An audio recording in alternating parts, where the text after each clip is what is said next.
అందరికీ good morning. ఈరోజు నేను బీట్రూట్ కర్రీ టేస్టీగా ఎలా వండాలో చూపించబోతున్నాను. ముందుగా బీట్రూట్ని శుభ్రంగా కడిగి ముక్కలు కట్ చేసుకోవాలి. తర్వాత స్టవ్ మీద ప్యాన్ పెట్టుకొని పోపు దినుసులు వేసుకుని అవి వేగాక ఉల్లిపాయ ముక్కలు వేసుకోండి. అవి కూడా వేగినాక కట్ చేసి పెట్టుకున్న బీట్రూట్ ముక్కలు అందులో వేసుకొని ఉప్పు పసుపు వేసి కాసేపు మగ్గనివ్వండి.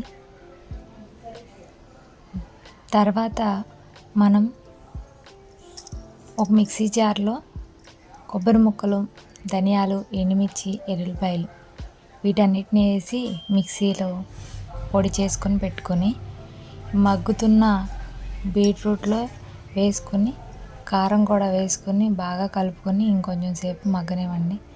లాస్ట్లో కొత్తిమీర వేసుకొని ఒక 2 minutes వేయించుకున్న తర్వాత బీట్రూట్ కర్రీ రెడీ అవుతుంది.